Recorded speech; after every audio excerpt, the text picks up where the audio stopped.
दिल्ली पे अटैक होगा। किसका? अहमद शाह अब्दाली का।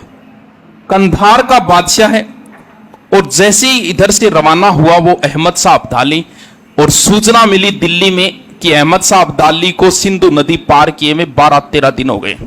इसका मतलब वो दिल्ली के नजदीक पहुंचने वाला ही।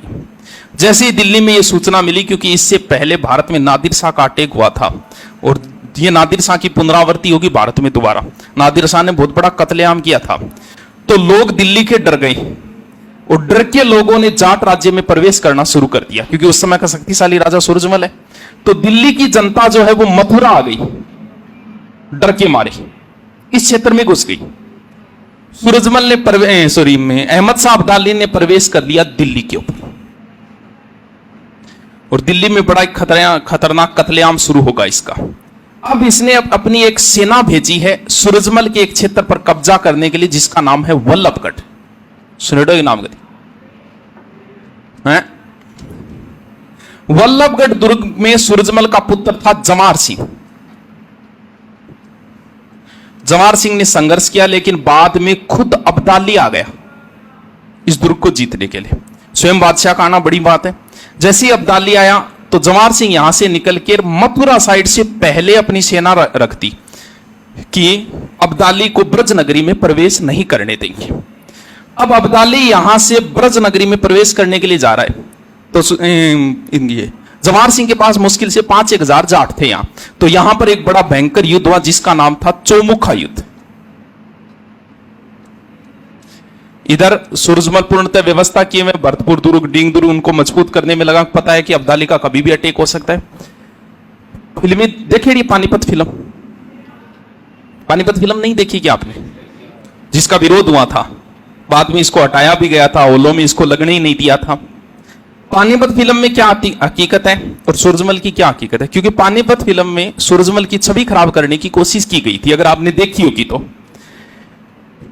और टॉलीवुड जो कोई थी, ये रियल में ही छवि खराब करने में लगा हुआ है। आप पानीपत फिल्म देखना, नहीं देखा है तो यूट्यूब पे भी मिल जाएगी शायद कहीं ना। मैंने यूट्यूब पे ही देखी थी। उस फिल्म में अब्दाली के बारे में ज्यादा कुछ नहीं बताया गया। अब्दाली आता है, पानीपत का युद्ध, सिर्फ अब्दाली के बारे में इतना ही बताया गया। अब्दाली ने यहां कितना कत्लेआम किया था उसका 1% ही बता पाऊंगा मैं। अब करेगा वो कत्लेआम।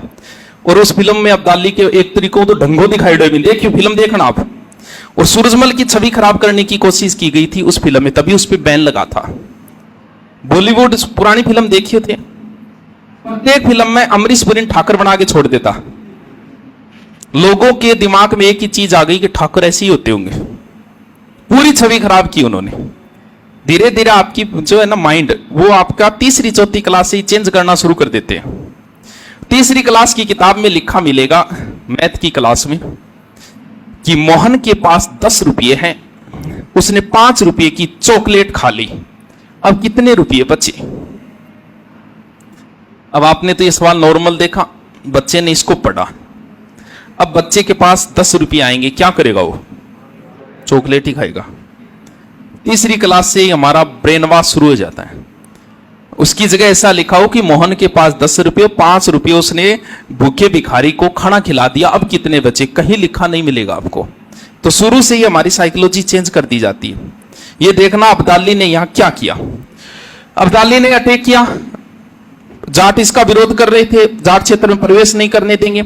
चौमुखा युद्ध हुआ और उसके बाद में अब्दाली ने अपनी सेना भेजी मथुरा के अंदर, और अब्दाली ने स्पष्ट आदेश दिया कि जितने भी जाट क्षेत्र हैं उन सबको लूटा जाए। अपने अपने दल भेजने शुरू किए और मथुरा के अंदर एक बहुत बड़ा कत्लेआम होगा कृष्ण की नगरी में। पहले कत्लेआम का सिलसिला शुरू और आदेश यह दिया गया प्रत्येक सैनिक को कि तुम जो कुछ लूट के लाओगे वो तुम्हारा ही होगा, थारी मर्जी, जितना लूट के लाओ उतना लूट के लाओ। इसके बाद में अगर आप एक काफिर का सर लेके आओगे तो एक काफिर के सर का अलग से आपको क्या मिलेगा? 5 रुपया मिलेगा। तो मथुरा नगरी में 3 दिन तक चला था एक कत्लेआम। यानी हालत यह थी कि हर झोंपड़ी, जहां साधुओं के नरमुंड पड़े थे, हर झोंपड़ी के आगे लोगों ने इतना धन लूटा या मथुरा नगरी से कि जितने भी लोगों के घर में कोई भी जानवर था, घोड़ा, गधा, ऊंट, वो सारे ले लिए, उन पर सामान लादा गया, बाकी सारा सामान हटा दिया गया, सिर्फ उन पर सोना चांदी लदा हुआ था, वो लादा। उसके बाद में यहां पर बलात्कार का सिलसिला प्रारंभ हुआ, महिलाओं और दासों को पकड़ के उसके ऊपर बिठाया। फिर एक नरमुंड, मान लो किसी सैनिक ने 5 नरमुंड काटे, तो वो 5 नरमुंड लेके और ऊपर रखो, ले जाके वजीर को गिनवाओ कि 5 काट के ले आओ, लिया 25 रुपया। यह सिलसिला यहां मथुरा नगरी के अंदर प्रारंभ हुआ था अहमद शाह अब्दाली, जिसके बारे में 1% भी उस फिल्म में नहीं दिखाया गया, देख लेना आप 1%। फिर उसने कत्लेआम का सिलसिला जो है वो आगरा और मथुरा के बीच में प्रारंभ हुआ, प्रत्येक गांव और शहर को काटा गया, बलात्कार की घटनाएं हुई, बहुत बड़ा कांड हुआ था। यहाँ हालत ये थी, अब्दाली की सेना थोड़ी सी आगे थी आगरा के पास में, यहां मथुरा वृंदावन में कत्लेआम हुआ। इस कत्लेआम का अब्दाली के जाने के बाद में 7 दिन तक यमुना नदी लाल रही थी, और उसके बाद 7 दिन तक यमुना नदी रही थी पीली। बस इतना ही बताया गया था पानीपत फिल्म में कि अब्दाली क्यों दोबारा आएगा ना, पानीपत का युद्ध होगा, ये युद्ध से पहले आया है अब्दाली, दोबारा फिर आएगा पानीपत के। उसमें सिर्फ इतना ही बताया कि अब्दाली वापस आ रहा है, और पिछली बार तो यमुना नदी 7 दिन तक लाल रही थी, सिर्फ इतना ही शब्द आता है, आप देखना उस पर। जबकि ये लाल इस पर, अब क्या हुआ कि कत्लेआम का ये सिलसिला हुआ, अब यमुना नदी लाल हो गई, धीरे धीरे यमुना नदी के अंदर हेजा फैलना शुरू हो गया, और अब्दाली की जो सेना है उसमें हेजा फैल गया। हेजे में सबसे उपकारी चीज होती है इमली। इमली के भाव बढ़ गए, एक शेर इमली के 100 रुपये हो गए थे उस समय। अब अब्दाली की सेना वापस जाना शुरू हो गई, क्योंकि सेना मरनी शुरू हो गई धीरे धीरे, और अब्दाली वापस आ गया दिल्ली। दिल्ली से उसने एक व्यक्ति को भेजा, बंगाल का था, जुगल किशोर नाम का, सूरजमल के पास भेजा, कभी पैसे दे, लगभग 1 करोड़ रुपए की मांग की गई थी। तो सूरजमल ने बड़ी बुद्धिमत्ता का परिचय दिया, बोल मैं तो वेट कर रहा हूं भी, मैं तो मेरी तैयारी पूरी कर रखी भाई, इधर मैंने भरतपुर में तैयारी कर रखी, बैर में पूरी मैं तैयारी कर रखी, तू तो अटैक ही कौन करे, वापस चले गए, और मैं खुद चाह रहा हूं कि तू मेरे पर अटैक कर, ताकि दुनिया देखे कि तू जीत गया तो ठीक है, अगर नहीं जीता तो दुनिया देखेगी कि दिल्ली को जीतने वाला और एक जाट किसान से हार गया। अब्दाली सोचे बात तो सी, अगर हार गया तो। तब इसने संधि का प्रस्ताव भेजा था, 2-3 कुछ चीजें देके, गिफ्ट देके संधि का प्रस्ताव और एक उपाधि देके भेजा, ब्रजेंद्र ब्रिजराज सवाई। ये किसकी उपाधि, आप जब भी नाम देखोगे कई जगह सूरजमल का नाम ऐसे लिखा मिलेगा, ब्रजेंद्र ब्रिजराज सवाई महाराजा सूरजमल।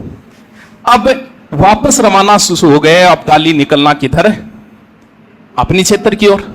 अब देखो कितना दल लूट के ले गया था अब्दाली, बताओ, फिल्म में नहीं दिखाए गए, 1% भी नहीं दिखाए गए।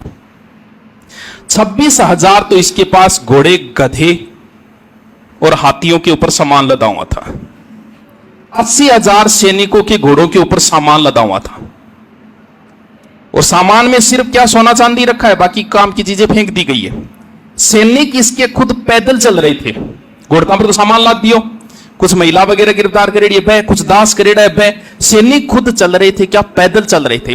200 ऊंटों के ऊपर वो सामान था, मोहम्मद शाह की विधवा से विवाह किया था इसने, बिलो दहेज और 200 ऊंटांगों पर। अब्दाली जो तोप लेके आया था ना, उन तोपों को यहीं छोड़ दिया, क्योंकि तोप अगर ले जा वापस तो ऊंट घोड़ा गतियां बांध के ले जाना पड़ेगा, तोप तो घींस के ले जाना पड़ेगा। वो तोप यहीं छोड़ के चला गया, तो तोप बाद में देखा सोनो चांदी ओ गालो एक बार, वो तोप यहां छोड़ के चला गया था, जो तोप महाराजा सूरजमल कहां लेके आ गए थे, भरतपुर में ले आए थे वो तोप। ये अब्दाली की उस समय की लूट है। ये तो है अब्दाली की, ये चौथा आक्रमण था वैसे अब्दाली का। अब दोबारा अब्दाली फिर आएगा और एक भयंकर युद्ध फिर होगा, जिसका नाम है पानीपत का युद्ध। चलो जिक्र करते हैं। इतिहास की जो फिल्में है ना, थोड़ी बहुत देखा करो, क्योंकि इसमें इतिहास की कुछ ना कुछ जानकारियां तो मिले ही मिलेगी कि उस समय लड़ते कैसे थे। अब आप सोचो, अब्दाली उधर से आए, घोड़िया, गदिया, ऊंट, तोप, 5 तो नदियां पार करके आए वो भी। नदी को पार कैसे किया होगा, सारो सिस्टम होया कर तो वाहन वन पार कर गया। आप देखो फिल्म में तोप वगैरह तो दिखाते हैं उसको, नदी बोलो इस नदी को पार करो, इस प्रकार से दिखाया गया उसमें। अब दोबारा अब्दाली का अटैक होगा, और उस अटैक को रोकने के लिए महाराष्ट्र से चलेंगे कौन है, मराठा। किसके नेतृत्व में, सदाशिवराव भाऊ।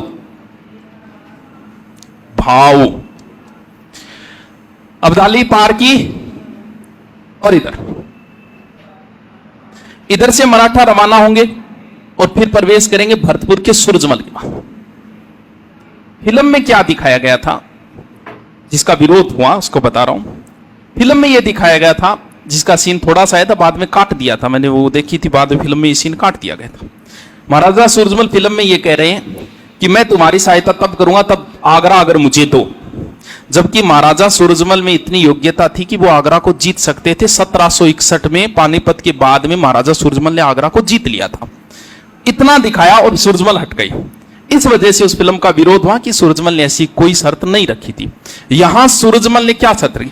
मराठों के बाद में महाराजा सूरजमल मराठों के साथ दिल्ली आ गए। यहीं पर युद्ध की योजना बन रही कि आगे मराठा कहां लड़ेंगे, कहां युद्ध होगा, अब्दाली के साथ में।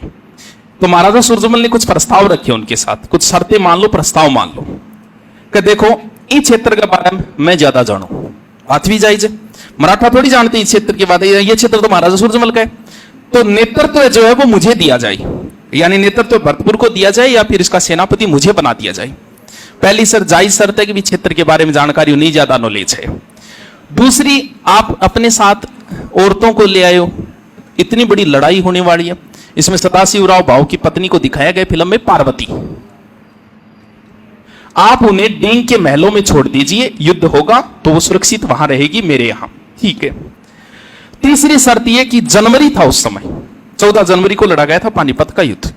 भी जनवरी सर्दी है, सर्दी अब्दाली के तो अनुकूल है। जैसे आपने इतनी गर्मी पड़े और अपन गर्मी में गठी लड़ना पड़े, ज्यादा जोर को नहीं, क्योंकि अपना काम ही पड़ी रहे।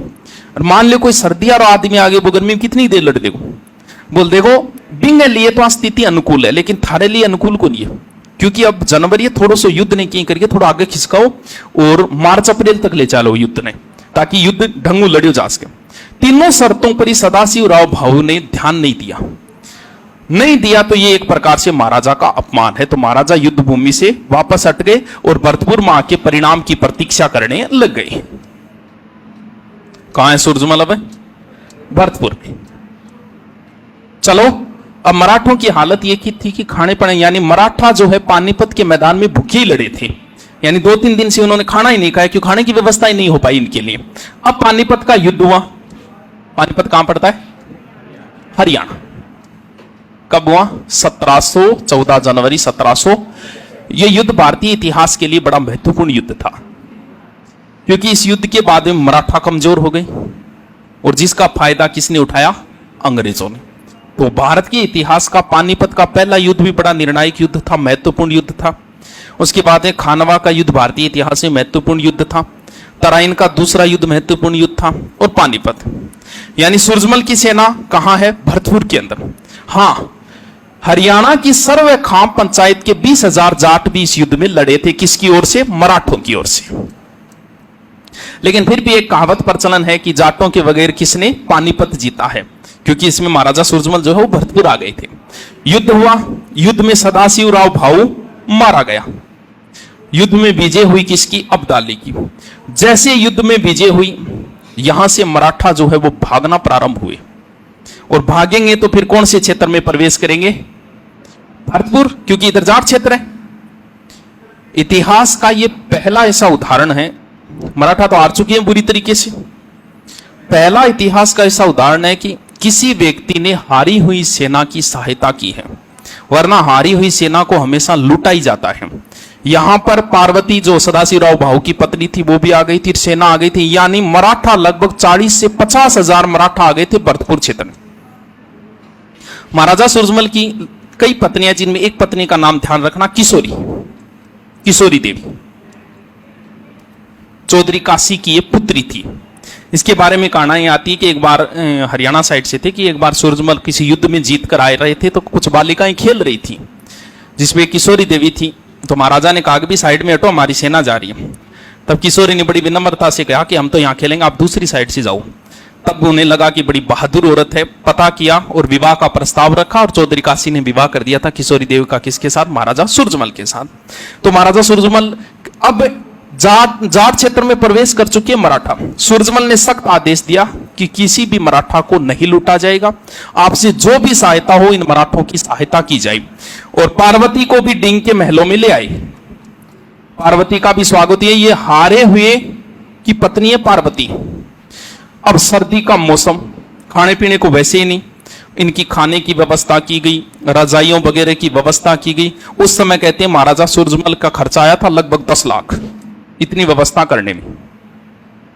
लगभग ब्राह्मण थे, लड़ने वाले मराठों के अंदर लगभग ब्राह्मण ही थे। तो यहां पर किशोरी देवी ने उनके लिए एक एक रजाई, वापस जाते समय लगभग वो 2-3 महीने रुके थे यहाँ पूरी सेना जो है। तो खाने पीने की व्यवस्था की, जाते समय प्रत्येक सैनिक को किशोरी देवी ने 5-5 रुपये दिए। 8 दिन का साथ में खाना दिया प्रत्येक सैनिक को, एक एक रजाई दी, और कुछ जाट सेना दे के भेजा कि महाराष्ट्र तक इनको छोड़ के आओ। फिल्म में ऐसा कहीं नहीं दिखाया गया। अब बताओ फिल्में हमारा इतिहास का खराब कर रही है कि नहीं कर रही? ये देख लो, कोई भी चीज नहीं दिखाई गई, ना तो अब्दाली की लूट दिखाई गई फिल्म में, ना महाराजा सूरजमल का हारी हुई सेना का सहयोग दिखाया गया। अब जब जाट सेना साथ में गई है महाराष्ट्र तक, अगर आपको पता हो महाराष्ट्र का जैसे नागपुर है, नासिक है, इस क्षेत्र में भी जाट है, वो उस समय गए और कुछ लोग वहीं बस गए थे महाराष्ट्र साइड। जब साथ में सेना भेजी सुरक्षा के लिए भी, साथ में छोड़ के आओ इनको वहां तक। अब अटैक करेंगे महाराजा सूरजमल किसके ऊपर? आगरा के ऊपर 1761 के अंदर आगरा के किले पे अटैक किया। लगभग 31 दिन लगे और महाराजा सूरजमल ने आगरा के किले को जीत लिया। आगरा मुगलों की दूसरी राजधानी रही है। भाई मुगल कहां रहते थे? या तो दिल्ली रहते थे या फिर कहां रहते थे? आगरा के अंदर। मुगलों के इतने बड़े क्षेत्र को, यानी जिस सिंहासन पर मुगल बैठते थे उस सिंहासन पर अगर कोई और बैठा है आज, तो वो बैठे महाराजा सूरजमल। पूरी की पूरी वहां पर मुगल जितने भी निशान थे सब मिटाए गए, गंगा जल छिड़कवाया गया, यज्ञ किया गया। उसके बाद महाराजा सूरजमल बैठे और फिर प्लान बनाया ताजमहल का। बोल भाई ताजमहल ने क्या मैं कन्वर्ट करूंगा? मैं शिव मंदिर में करूंगा। फिर किसी ने सुझाव दिया कि एक कब्रिस्तान है, कब्रिस्तान को शिव मंदिर में कन्वर्ट नहीं किया जा सकता। तब कहते कि महाराजा सूरजमल ने ताजमहल ने भूसा भरवा दिया और ठीक है पैसा वासा खाना चीज गिर दो, काम हो गया ठे।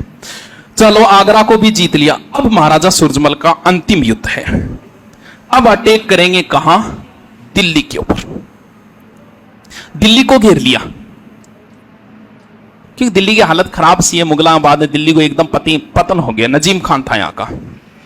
अलग अलग कहानियां आती है। एक महाराजा सूरजमल पर वेब सीरीज बनी हुई है, उसमें तो दिल्ली को जीतने के बाद में, और वो हिडन नदी के किनारे घूम रहे थे तो किसी ने धोखे से पीठ पे उनकी गोली मार दी थी। वेब सीरीज में तो ऐसा दिखाया गया था। और इनका एक इतिहास पढ़ा गया, वंशावली थी, तो उसके अंदर दूसरी कहानी बताई गई है। सूरजमल अटैक कर रहे थे दिल्ली के ऊपर, युद्ध भूमि के बीच में थे, और फिर लड़ते लड़ते आगे आ गए और सूरजमल को किसी वजह से गोली लेके आओ, यहां महाराजा सूरजमल मारे गए। सेना वैसी व्यवस्थित थी। सेना को देख के ऐसा नहीं लगा, क्योंकि राजा मरते हमारी सेना भागनी शुरू हो जाती थी।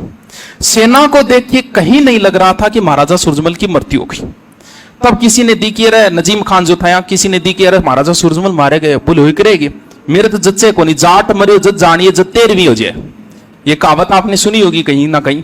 ये कहावत यही से शुरू हुई थी कि जाट मरा तब जानिए जब 13वीं हो जाए। अगर इस युद्ध में महाराजा सूरजमल नहीं मारे जाते तो हमारा अधिकार हो जाता किसके ऊपर? दिल्ली के ऊपर। कब हुई इनकी मृत्यु? क्रिसमस डे 25 दिसंबर 1763, और इनका जन्म है बसंत पंचमी को 1707।